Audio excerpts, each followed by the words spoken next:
दोस्तों बचपन में हर कोई कभी ना कभी बड़े होकर जादूगर बनने का सपना जरूर देखता है, क्योंकि जादू देखकर हर किसी के होश उड़ जाते हैं और हमें अपनी आंखों पर यकीन नहीं होता, जिससे हम इस सोच में पड़ जाते हैं कि क्या सच में ऐसा हो सकता है या फिर जादूगर ने ये मैजिक किया कैसे होगा। यही सब सवाल हमारे दिमाग में आने लग जाते हैं। जादू असल में होता है या नहीं ये तो हमें नहीं पता, लेकिन दिखाई जाने वाली मैजिक ट्रिक्स में कोई सीक्रेट जरूर होता है। आज की इस वीडियो में हम आपको ऐसे ही कुछ जबरदस्त और सर चकरा देने वाले मैजिक ट्रिक्स दिखाएंगे, साथ ही में उन जादूगरों ने ये ट्रिक्स कैसे की इसके पीछे का सीक्रेट भी बताएंगे। तो ऐसी वीडियो शायद आपको फिर से कहीं देखने को नहीं मिलेगी, इसलिए इसे लास्ट तक जरूर देखें।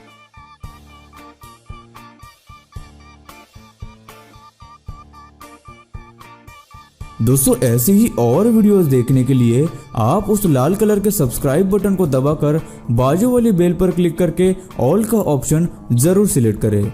The bottle trick. Matt Franco America का एक बहुत ही मशहूर जादूगर है, जिन्होंने बहुत ही कम समय में ही कई बड़े जादूगरों की लिस्ट में अपना नाम जोड़ लिया है। मैट ने अपने कमाल के जादू से 2014 में अमेरिकाज गॉट टैलेंट भी जीता था, जिसमें वो 7 करोड़ रुपए जीते थे। मैट अमेरिकाज गॉट टैलेंट जीतने वाले पहले जादूगर है, जिसके बाद वो दुनिया भर में जादू दिखाते आ रहे हैं।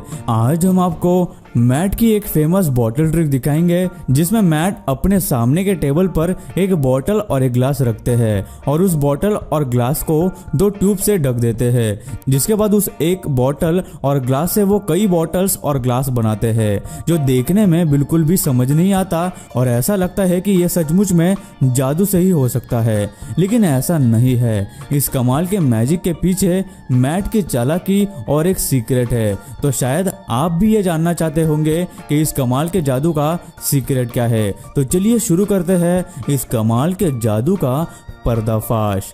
दरअसल इसका सीक्रेट उन ट्यूब्स में छुपा हुआ है और असल में ये सब बॉटल्स नीचे से खुले हुए और खाली होते हैं, जिसकी वजह से ये सब बॉटल्स और ग्लास एक के अंदर एक छुपे हुए होते हैं। मैट जब पहली बार ट्रिक में ग्लास की जगह बॉटल और बॉटल की जगह ग्लास लाते हैं, तो वो बड़ी चालाकी से ग्लास के ऊपर ट्यूब रख देते हैं, जिससे वो ग्लास ट्यूब के अंदर छिपे बॉटल्स में फिट कर देता है और उस ट्यूब के अंदर से हमें एक बॉटल निकलती दिखती है। जिसके बाद मैट के बाएं हाथ की तरफ जो बॉटल रखी हुई होती है, मैट उसके ऊपर भी एक ट्यूब रख देता है, जिसके बाद वो अपने हाथों की चालाकी से अपने बाएं हाथ वाली ट्यूब के अंदर जो बॉटल्स है उसमें छुपे ग्लास को रिलीज कर देता है, जिसकी वजह से हमें ऐसा लगता है कि मैट ने जादू से ग्लास और बॉटल को इधर उधर किया होगा। जिसके बाद मैट उन ट्यूब्स की मदद से कई सारी बॉटल्स निकालता है, जिसमें से एक बॉटल में से वो ग्लास में वाइन भी डालता है, जिससे ऐसा लगे कि वो बॉटल्स बिल्कुल असली है, लेकिन ऐसा भी नहीं है। जिस बॉटल से मैट उस ग्लास में वाइन डालते हैं वो एक स्पेशल बॉटल होती है, जिसके ऊपर के हिस्से में एक कंपार्टमेंट होता है जिसमें वाइन होती है, लेकिन नीचे से वो bottle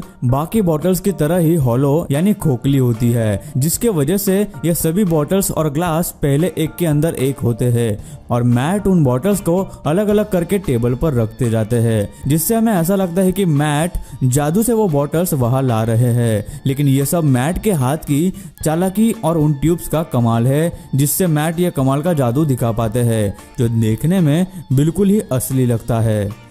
the coin trick.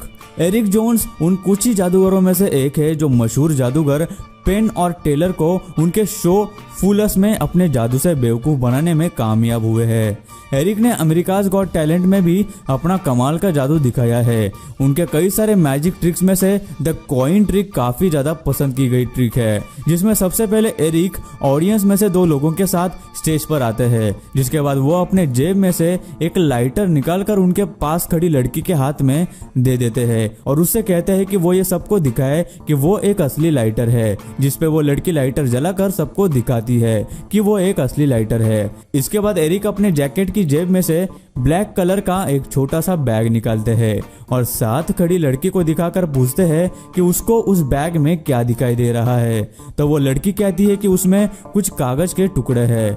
Eric उस बैग को खाली करके उसके अंदर के सारे कागज के टुकड़े बाहर टेबल पर निकालते हैं, जिसके बाद एरिक उसमें से एक कागज का टुकड़ा अपने बाएं हाथ से उठाकर उस लड़की के हाथ में जो लाइटर होता है उससे जलाकर अपने दाएं हाथ में रखते हैं, जो एकदम से ही कॉइन बन जाता है। इसके बाद वो वापस अपने बाएं हाथ में एक कागज का टुकड़ा उठाते हैं और उसे भी जलाकर अपने दाएं हाथ में रखते हैं और पिछली बार की तरह इस बार भी वो कागज का टुकड़ा एकदम से कॉइन बन जाता है। एरिक फिर से एक बार ऐसा करके और एक कॉइन निकालते हैं। इस तरह एरिक कागज से 3 कॉइन्स निकाल लेते हैं। इतना ही नहीं, इसके बाद वो कॉइन्स को वापस से गायब भी करते हैं। अब जब तीनों कॉइन्स एरिक के दाएं हाथ में है, तभी एक कॉइन अपने बाएं हाथ में वो ले लेते हैं और लाइटर के ऊपर अपना हाथ ले जाते हैं, जिससे वो कॉइन गायब हो जाता है। इसके बाद वो वापस से और एक कॉइन अपने बाएं हाथ में लेते हैं और वो भी कॉइन इसी तरह से गायब हो जाता है।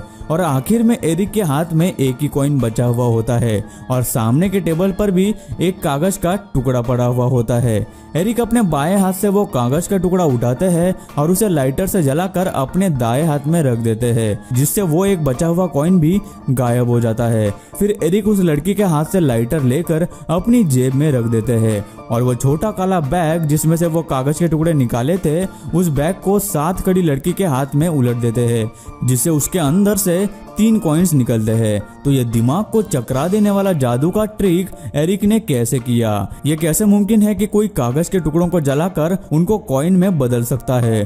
तो इस पूरी ट्रिक के पीछे कई सीक्रेट्स है जो हम आपको बताएंगे। सबसे पहले जब एरिक उस छोटे काले बैग को खाली करता है तो उसी बैग में एक छोटा छुपा हुआ कंपार्टमेंट होता है जिसके अंदर कॉइन्स होते हैं, लेकिन वो बाहर नहीं आते क्योंकि एरिक उस बैग को एक खास स्टाइल से पकड़ते हुए खाली करते हैं, जिसकी वजह से वो कॉइन्स उस वक्त टेबल पर नहीं गिरते। उसके बाद जब एरिक अपने बाएं हाथ से पहला कागज का टुकड़ा उठाते हैं, उसी वक्त उनका हाथ, आप जरा ध्यान से देखिए कि नीचे की तरफ होता है। उसके बाद वो अपना हाथ साथ खड़े आदमी के पीछे ले जाते हैं, तभी वो चालाकी से अपने हाथ में कॉइन्स को पकड़ लेते हैं और वो जो कागज को जलाते हैं वो एक स्पेशल टाइप का कागज होता है जिसे फ्लैश पेपर भी कहते हैं। इस पेपर को जलाने से बहुत सारी फ्लेम और फ्लैश निकलती है और उसकी कोई भी राख नहीं गिरती, जिससे जादूगरों को जादू करने में बहुत आसानी होती है। जब एरिक उस कागज को जलाते हैं तब पहले से ही उनके दाएं हाथ में वो कॉइन होता है। फिर एरिक अपने बाएं हाथ में दूसरा कागज का टुकड़ा उठाते हैं और उसी तरह से उसे भी जलाते हैं, तो वो 1 से 2 कॉइन्स बन जाते हैं। इसका सीक्रेट है उस कॉइन में, जो कि एक कॉइन नहीं बल्कि पहले से ही 2 कॉइन्स थे। अब आप कहेंगे कि वो हमें दिखाई क्यों नहीं दिए? क्योंकि एरिक ने उन कॉइन्स को इस तरह से एक के ऊपर एक रखा कि वो एक सिंगल कॉइन जैसे लगे, और जब वो दूसरा कागज का टुकड़ा जलाते हैं तो वो उन कॉइन्स को जरा सा अपनी उंगली से हिलाते हैं, जिससे वो 2 कॉइन्स अलग होकर दिखते हैं। फिर एरिक तीसरा कागज का टुकड़ा जलाते हैं और इस बार वो कागज का टुकड़ा उनके बाएं हाथ में ही कॉइन बन जाता है। तो ये एरिक ने कैसे किया? ये ट्रिक बहुत ही मुश्किल है और एरिक ने इसे बड़ी समझदारी से परफॉर्म किया है। शुरू में जब एरिक के हाथ में 2 कॉइन्स होते हैं, उसमें से एक नॉर्मल कॉइन होता है और एक गिमिक कॉइन होता है। गिमिक कॉइन क्या होता है? गिमिक कॉइन कई सारे मैजिक ट्रिक्स में इस्तेमाल किया जाता है और वह ऐसा होता है कि उसे एक एंगल से पकड़ने पर या फिर पुश करने पर वो एक नहीं बल्कि 2 कॉइन्स जैसे दिखते हैं।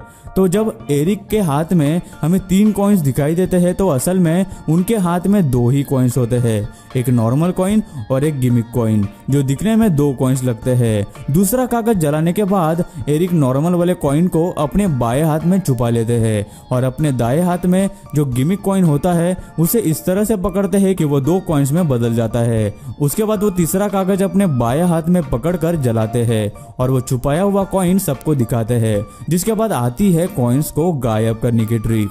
अब एरिक सबको 3 कॉइन्स दिखा रहे हैं, जबकि उनके हाथ में तो 2 ही कॉइन्स है। उन 3 कॉइन्स में से एरिक एक कॉइन अपने बाएं हाथ में लेने की एक्टिंग करते हैं, जबकि असल में वो उस गिमिक कॉइन को बंद करते हैं और नॉर्मल कॉइन को अपने बाएं हाथ में पकड़े हुए हैं, जिससे ऐसा लगता है कि एरिक ने 3 कॉइन्स में से एक कॉइन अपने बाएं हाथ में लेकर गायब कर दिया। जिसके बाद वो वापस से 2 कॉइन्स में से एक कॉइन को बाएं हाथ में लेने की एक्टिंग करते हैं, जबकि असल में एरिक नॉर्मल कॉइन और गिमिक कॉइन को अपने दाएं हाथ में फिर से एक के ऊपर एक इस तरह से पकड़ते हैं कि ऐसा लगता है कि वो एक सिंगल कॉइन है और ऐसा लगता है कि दूसरा कॉइन भी गायब हो गया है। जिसके बाद वो अपने बाएं हाथ से एक कागज का टुकड़ा उठाकर जला देते हैं और तभी वो कॉइन को अपने दाएं हाथ से फेंक कर अपने बाएं हाथ में कैच कर लेते हैं, जिसे आप इस स्लो मोशन में भी देख सकते हैं, और फौरन ही अपना बायां हाथ नीचे कर लेते हैं। और जब वो उस लड़की से लाइटर वापस मांगकर अपने जेब में फिर से रख लेते हैं, उसी वक्त आप देखना कि वो कॉइन्स भी अपने जेब में छुपा लेते हैं और जो कॉइन्स वो उस बैग में से निकालते हैं वो पहले से ही उस बैग के छुपे हुए कंपार्टमेंट में मौजूद होते हैं, जिन्हें एरिक बाद में जोर से हिलाकर उस बैग में से निकाल लेता है। लेकिन देखने में ऐसा लगता है कि वो गायब हुए कॉइन्स उस बैग में से निकल रहे हो। सच में ये बहुत ही कमाल का जादू है। और गाइस अब आती है सबसे आखिरी ट्रिक, माइंड डिल्यूजन। मार्क स्पेलमैन एक कमाल के जादूगर है जो मैजिशियन एक्स के नाम से भी जाने जाते हैं, जिन्होंने कई बार ब्रिटेन्स गॉट टैलेंट में अपने कमाल के जादू से जजेस का दिल जीता है, जिनमें से ये मैजिक ट्रिक काफी मशहूर है। इस मैजिक ट्रिक के शुरुआत में मार्क शो के दोनों होस्ट एंथनी और डेक को स्टेज पर बुलाते हैं। ये दोनों काफी अच्छे दोस्त हैं और एक दूसरे को 1989 से जानते हैं। उन दोनों को स्टेज पर बुलाने के बाद मार्क उन्हें अलग अलग कुर्सियों पर बिठा देता है और दोनों को उनकी आंखें बंद करने के लिए कहते हैं। जिसके बाद मार्क एंथनी के सर को एक बार टच करता है और दोनों से पूछता है कि अगर उन दोनों ने कोई टच महसूस किया हो तो वो अपना दायां हाथ ऊपर उठाए। यह सुनने के बाद जाहिर सी बात है कि एंथनी ने अपना हाथ ऊपर किया, लेकिन उसके साथ ही डेक ने भी अपना हाथ ऊपर किया कि उसे भी टच महसूस हुआ है। उसके बाद मार्क वापस से एंथनी को कमर पर टच करते हैं और फिर से सवाल करते हैं कि अगर दोनों को कोई टच महसूस हुआ तो वो अपना हाथ ऊपर करे और बताए कि उन्हें कहाँ टच महसूस हुआ। जिस पर एंथनी तो अपने हाथ से कमर की तरफ इशारा कर देते हैं, लेकिन साथ ही डेक भी अपने हाथ से अपनी कमर की तरफ इशारा करता है कि उसे भी टच महसूस हुआ। उसके बाद मार्क फिर से एंथनी के कंधे को 3 बार टैप करता है और फिर दोनों को पूछता है कि उन्हें कोई टैप महसूस हुआ। If you felt a touch, please raise your right hand. तो दोनों अपने हाथ उठाते हैं कि उन दोनों को ही अपने कंधे पे टैप महसूस हुआ। जिसके बाद मार्क दोनों से पूछते हैं कि उन्हें कितनी बार टैप महसूस हुआ, तो वो दोनों ही अपनी उंगलियों से 3 बार का इशारा करते हैं। लेकिन अब सोचने की बात है कि जितनी भी बार मार्क ने एंथनी को टच या टैप किया, उतनी ही बार उसी जगह डेक को भी टच और टैप कैसे महसूस हुआ। आखिर ये जादू कैसे मुमकिन है? तो चलिए बताते हैं आपको इसका भी सीक्रेट। असल में ये मैजिक बहुत ही कमाल का है और इसके पीछे का सीक्रेट पता करना बहुत ही मुश्किल, लेकिन हम आपके लिए ये काम कर चुके हैं और अभी हम आपको इस ट्रिक के पीछे का सीक्रेट बताएंगे। तो इसका सीक्रेट छुपा है स्टेज पर रखी कुर्सी में। जिस कुर्सी पर एंथनी बैठता है वो एक बिल्कुल नॉर्मल कुर्सी है, लेकिन डेक जिस कुर्सी पर बैठता है वो एक अलग और स्पेशल कुर्सी होती है, जिसपे अलग अलग जगह पर रेसिप्रोकेटर्स लगे हुए होते हैं, जो जादूगर के बाएं हाथ में छुपे एक छोटे से बटन के दबाने पर एक हल्का सा शॉक देते हैं, जिससे ऐसा महसूस होता है कि जैसे किसी ने टच किया हो। लेकिन फिर ये कैसे हो सकता है कि जादूगर जब एंथनी के सर को टच करते हैं तो डेक को भी वो टच महसूस होता है, क्योंकि सर के हिस्से से तो वो कुर्सी टच नहीं होती ना यार। इसमें भी मार्क की चालाकी है। जब मार्क एंथनी को सर पे टच करते हैं तो वो ये पूछते हैं कि क्या उन दोनों को टच महसूस हुआ, लेकिन ये नहीं पूछते कि उन दोनों को किस जगह टच महसूस हुआ। वो इसलिए क्योंकि जादूगर ने एंथनी को तो सर पे टच किया था, लेकिन डेक को उस बटन से कमर पे हल्का सा शॉक दिया था, जिससे डेक को ऐसे लगा कि उसे भी टच किया गया है और उसने भी हाथ ऊपर कर दिया। लेकिन बाद में मार्क एंथनी को कमर पर टच करते हैं और उसी जगह डेक को भी कुर्सी पर उसी जगह शॉक महसूस होता है, जिससे दोनों इशारे में भी बताते हैं कि उन्हें किस जगह टच महसूस हुआ है। बाद में मार्क एंथनी के कंधे पर 3 बार टैप करते हैं और उसी वक्त अपने बाएं हाथ में छुपे छोटे से बटन को दबाकर डेक को भी 3 बार हल्का सा शॉक देते हैं, जिससे डेक को ऐसा लगता है कि उसे भी 3 बार कंधे पर टैप किया गया है। इस मैजिक के बाद जादूगर दोनों के हाथ में एक व्हाइट बोर्ड और मार्कर देते हैं और दोनों को आंखें बंद करके उस पर कुछ भी ड्रॉ करने को कहते हैं। जिसके बाद वो दोनों के हाथ से बोर्ड लेकर ऑडियंस को दिखाते हैं, जिसमें दोनों ने ही एक ही तरह का डिजाइन बनाया होता है, जिसे उल्टा करने पर 1989 लिखा हुआ नजर आता है। ये जादू वाकई में सोच में डाल देता है कि ये कैसे हो सकता है कि दोनों एक ही तरह का डिजाइन बनाते हैं जिसमें 1989 लिखा हुआ दिखाई दे रहा है। इस ट्रिक का सीक्रेट उस व्हाइट बोर्ड में है, जो एक स्पेशल तरह का बोर्ड होता है जिसमें पहले से ही वो डिजाइन ड्रॉ की हुई होती है लेकिन दिखाई नहीं देती। फिर जैसे ही उस बोर्ड पर प्रेशर डाला जाता है या कुछ लिखा जाता है, वैसे ही जो डिजाइन उस पर पहले से ही ड्रॉ की हुई होती है वो नजर आने लग जाती है। और एक बात कि जादूगर उन दोनों के हाथ में जो मार्कर देते हैं ना, उनमें इंक नहीं होती। जैसे ही एंथनी और डेक उस बोर्ड पर ड्रॉ करने लगते हैं, वैसे ही उस बोर्ड पर प्रेशर बढ़ता है और जो डिजाइन पहले से ही उस पर बनी हुई होती है वो दिखने लगती है।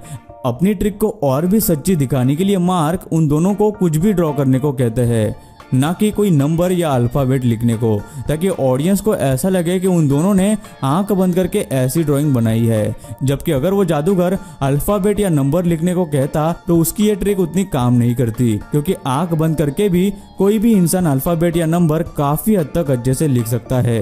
लेकिन जादूगर इतनी सफाई से यह जादू हमें दिखाते हैं कि हमें वो सच लगने लगता है। सो गाइस, आज की वीडियो में बस इतना ही। आपको वीडियो कैसी लगी हमें नीचे कमेंट करके जरूर बताना, और आपको इनमें से कौन सा जादू सबसे ज्यादा मजेदार लगा हमें नीचे कमेंट करके जरूर बताना। मैं मिलता हूँ आपको और एक जादू की धमाकेदार वीडियो में, तब तक के लिए नमस्कार। दोस्तों, वीडियो अच्छी लगी हो तो लाइक कर दो, वीडियो के नीचे लाल बटन है उस पर क्लिक करके सब्सक्राइब कर दो, और बाजू वाली बेल को क्लिक करके ऑल वाले ऑप्शन को सिलेक्ट कर दो। प्लीज सब्सक्राइब करना ना भूलना।